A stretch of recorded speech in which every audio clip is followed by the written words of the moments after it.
DC movies as of late have been kind of a mixed bag. Man of Steel came out in 2013, and I was actually kind of a big fan of that. I remember seeing it in theaters with Gabs and a bunch of our other friends, and while they didn't like it, I saw something in it. I thought Zack Snyder had a great sense of direction, had some great visuals, and some great visual effects. But what we all agreed on was really lacking was the story and the characters. Zack Snyder, while being a great visual director, doesn't really know how to really handle these characters, I think. He obviously shows great respect for the source material, but Superman is a very charismatic. He's a beacon of hope. In Man of Steel, and especially Batman v Superman, he's just kind of this whiny, melodramatic kind of wimp. I mean, it's really difficult to describe Superman as a wimp, but it's just what he is. He hasn't really been given a great portrayal in this decade, really.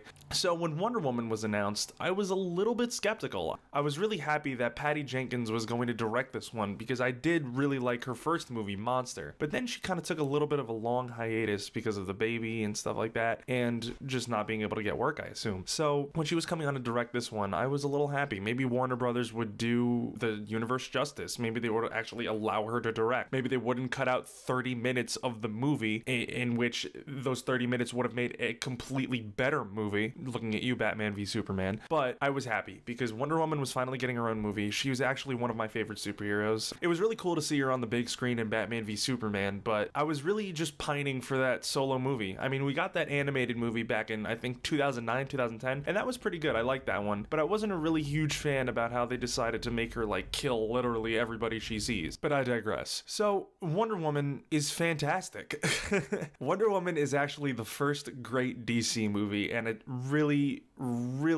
a really good feeling to say that, because every single time I've left a DC movie, I've always left either just angry or wanting more. Man of Steel left me wanting more, and Batman v Superman and Suicide Squad just left me just angry, because those movies were just complete messes. They were dumpster fires. This movie is phenomenal. I am so happy to finally be able to say that about a DC movie. Let's start with the performances. Gal Gadot and Chris Pine are absolutely magical in this movie. They have such great chemistry, especially when it comes to the small character moments that really allow them to develop as not only superheroes and just spies and whatnot, but as actual people. It's really just so great to see a superhero movie just take its time with its characters and not just have it be mindless action. While I am a big fan of mindless action, I really do like to see these characters become characters. What the Avengers and the sequel did so well was that it gave you the sense that these heroes were people, essentially. The second one more so than the first one.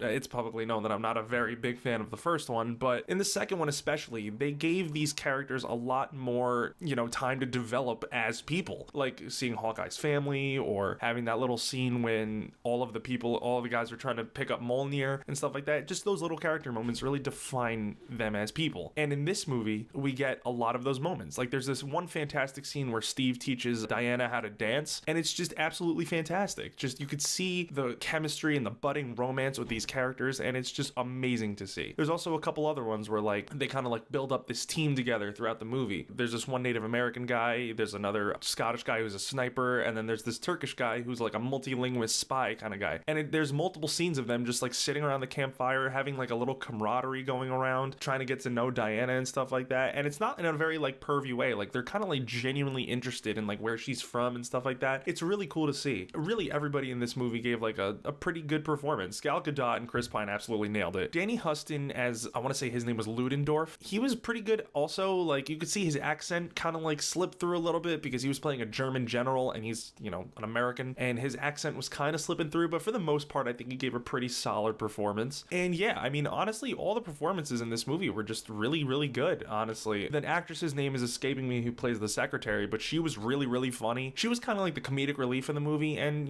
for the most part her jokes landed and they were pretty good. David Thewlis plays Prime Minister of England, and he's also really good in this movie for the brief amount of time he's in the movie. I thought he gave a pretty solid performance. Overall, the performances were great. That brings me to the visual effects, and the visual effects were out of this fucking world. They were really good. And that's to be expected from these DC movies. Just this movie kind of took a lot of inspiration from Zack Snyder's visual style, but this movie had a lot more color. It was a lot more vibrant. It was more pretty, I would say. The sets from Wonder Woman's like home place Themyscira were fantastic. It was beautiful to look at. And I know it was all CGI, but at times I really felt it was real. And what I really did like about this movie is that most of the effects were actually in camera. They really used, well, they obviously used CGI for like the last 30 minutes of the movie and that for some points in the battle sequences and stuff like that. But for the most part, most of the visual effects in this movie were in camera and actually happening and stuff like that. And it was really, really cool to see. Not many superhero movies actually take the time to develop practical effects and do all that stuff. Marvel really just relies on CGI all the time, and while it's not a bad thing, it does make for some very compelling scenes. It's just really cool to see that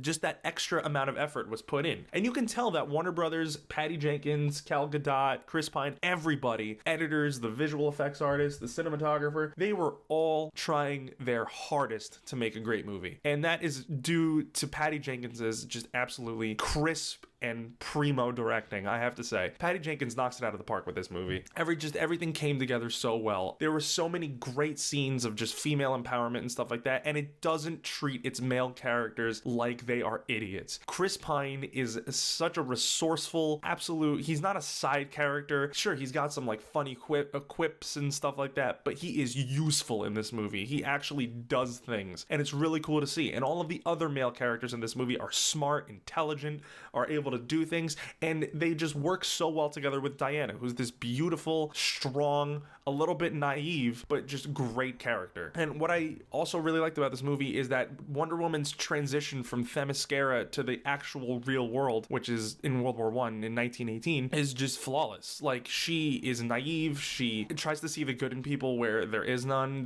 She takes like everyday things that we take for granted, she like is like amazed by them. Like, she sees a baby and she like goes up to it and she starts like playing with it and stuff like that. It's a really cute scene. Then she has like ice cream for the first time and she's like flipping out over this ice cream. It's really, really funny at points too. But her transition from Themyscira to the real world seems just natural and fluid, and it's not like overplayed or anything. Like, she doesn't just have like a shell shock or like a mental breakdown. She's just genuinely curious. She wants to learn, and it's really cool to see just the amount of care and passion put into adapting this character for the big screen. Because in Batman vs Superman, she is already just done with humanity. I remember a direct quote. She was like, yeah, I've like lost faith in humanity. There's no changing them or whatever. And then she just kind of like brushes the rest of them off and stuff like that. But in this one, she actually has a goal. She wants to help humanity. She wants to free them from Ares' corruption and stuff like that. And speaking of Ares, that brings me to my one major gripe with the movie, is that the villains weren't really that great, honestly.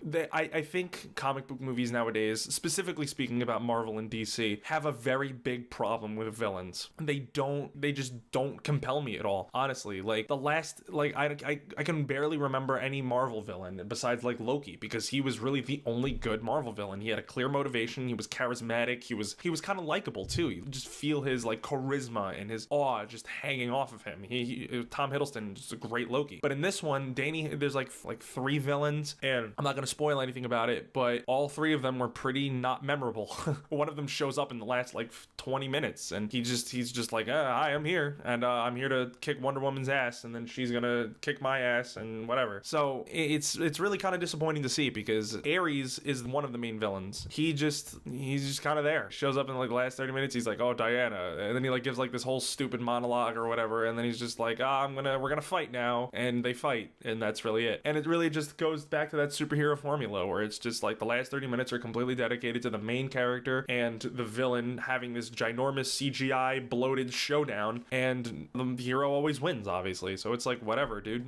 I mean, I just wish that DC and Marvel just put more care into their villains, because at this rate, it's not, all of them aren't really very memorable. And that's really kind of a shame to see, because DC and Marvel have some very compelling villains. DC with the Joker, the Riddler, Ares, Dr. Poison, who else? Friggin' Sinestro, just like all these great compelling villains. And they're just there, kinda. And then Marvel with like I can't even name a recent Marvel villain, because they're just all like, whatever. Baron Zemo's a great villain, actually. But he was just like okay in Civil War. Like, Civil War, he had a pretty good role. But I'm getting off topic. But anyway, Wonder Woman is a fantastic movie that really takes time with its characters to develop. The cinematography is absolutely out of this world. The performances from Chris Pine and Gal Gadot are primo. They are so good. I wouldn't Honestly, I wouldn't be surprised if Gal Gadot got nominated for something for this, although it's highly unlikely. But just in terms of adapting Wonder Woman herself onto the big screen, Gal Gadot is perfect. She is what Robert Downey Jr. is to Iron Man. Gal Gadot is Wonder Woman. And Chris Pine was perfectly cast as Steve Trevor. He is useful, intelligent, funny. He's just a great, above average guy. So Wonder Woman is a must-see, I have to say. I'm going to give it 8.5, 9, around there. So this is the first great DC movie. So just a little bit of a channel update. Gabs is on vacation in Italy for the next 2 weeks. I'm going to be doing a couple one-offs. I